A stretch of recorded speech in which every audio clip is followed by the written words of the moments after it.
Romain le lapin magicien.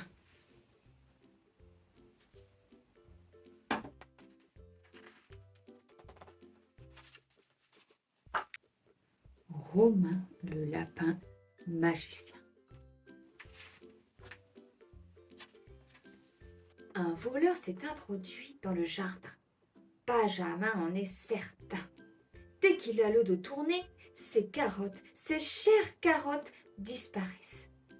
Un moment d'inattention et c'est une salade en moins, un chou taillé jusqu'au trognon. Larcin, rapine de lapin! Maugrait le vieux bonhomme qui arpente son lopin de terre, fouille entre les herbes. En vain. Pourtant, son terrier ne doit pas être loin, dit-il en reniflant. Ça sent le clapier à plein nez.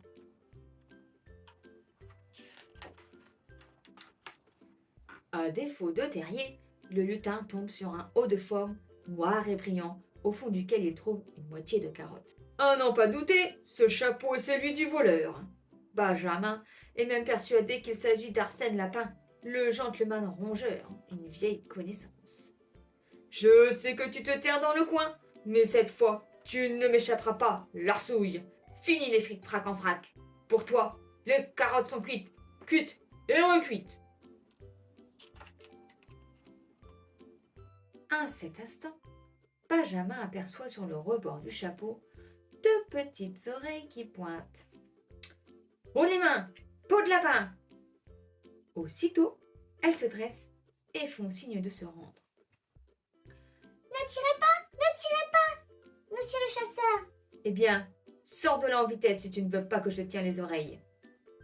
Une petite bête effarouchée apparaît enfin et bondit hors du chapeau. Pitié, pas les oreilles.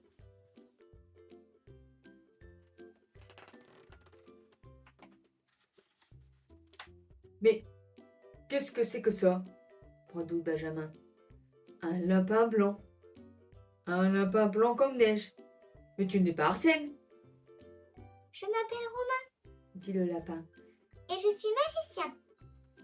Magicien. Enfin, pas vraiment, mais je connais des tours. Attention, ne me raconte pas de salade, répond le lutin en fronçant les sourcils. Je n'aime pas ça du tout. Et quel genre de tour sais-tu faire? Je peux apparaître et disparaître.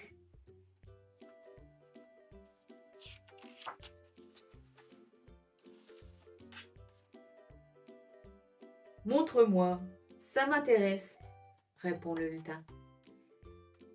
Le problème, c'est qu'il faut être deux pour faire ce tour. Comment ça? Deux, C'est enfantin. dit Romain en riant. Il faut un lapin et un magicien pour sortir le lapin du chapeau. Mais chacun sait que les lutins sont aussi magiciens, s'écrie Benjamin en se coiffant du haut de forme. Regarde, il me va comme un gant.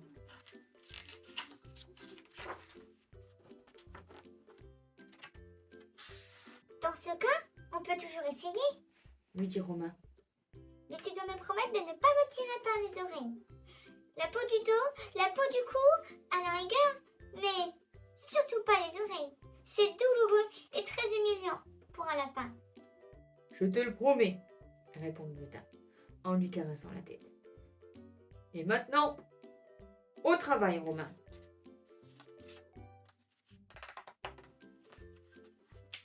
Après quelques répétitions, Benjamin est pris soudain de l'envie irrésistible d'épater ses voisins en leur offrant un spectacle exceptionnel. Tu veux bien, Romain? Dis, tu veux bien? Le lapin accepte volontiers de jouer le jeu, moyennant une botte de carottes par représentation. Une botte de carottes? S'écrie le lutin. Faut quand même pas exagérer. C'est à prendre ou à laisser. Bon, d'accord, va pour les carottes, grommelle le vieux bonhomme, pressé d'entrer en scène. Et maintenant, disparaît en vitesse dans le chapeau. Je vais prévenir les autres.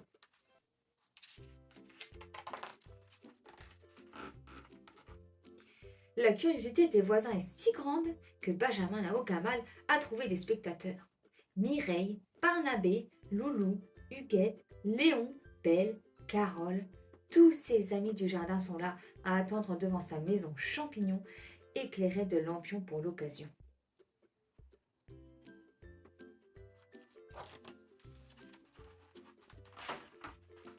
Je me demande bien, dit Mireille l'abeille, ce que Benjamin cache sous son chapeau. Oh, ce n'est pas sorcier, répond Huguette la guêpe en ricanant. Sûrement un vieux mouchoir crasseux, un jeu de cartes écorné, de quoi faire quelques tours de passe-passe. J'espère au moins que ce n'est pas de la magie noire. Tout d'un, le silence se fait dans l'assistance. Tous les yeux se fixent sur la porte du lutin, qui s'entrouvre très lentement dans un grincement de gong rouillé.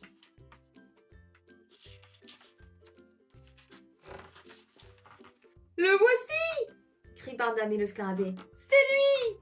Oh, comme il est beau et qu'il est rigolo avec ce chapeau, s'écrie Belle la coccinelle.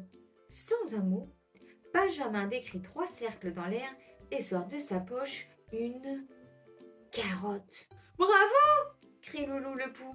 Mais quel numéro? Le lutin montre à tous la carotte avant de la faire disparaître. Bravo, bravo, s'écrie Carole la luciole. Rien dans le chapeau?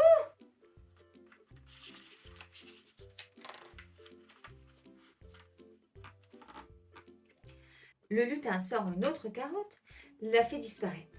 Puis une autre, et puis une autre encore, jusqu'à ce que la botte y passe tout entière. Turle-tutu, oreille pointue, turle-tutu, lapin sors-tu. Soudain, 2 petites oreilles pointent. Oubliant sa promesse, Benjamin les agrippe et sort le lapin du chapeau. Mais ce dernier quine se tortille tellement que le lutin est obligé de lâcher prise. Et tout le monde d'applaudir. Bravo, bravo, bravo! Ah, vous trouvez ça rigolo? Dit Romain. Eh bien maintenant, vous pouvez toujours cabrioler pour m'attraper.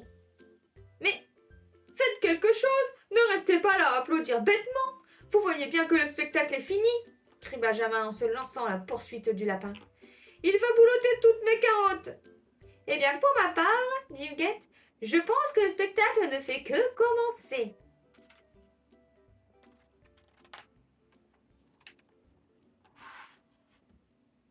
C'est la fin de l'histoire. J'espère que cette lecture t'aura plu. Le livre t'intéresse? Tu peux retrouver le lien pour l'acheter dans la description. Et surtout, n'oublie pas de t'abonner, de mettre un petit pouce et d'activer la cloche pour pouvoir écouter encore plus d'histoires. Je te donne rendez-vous sur ma chaîne. À très vite!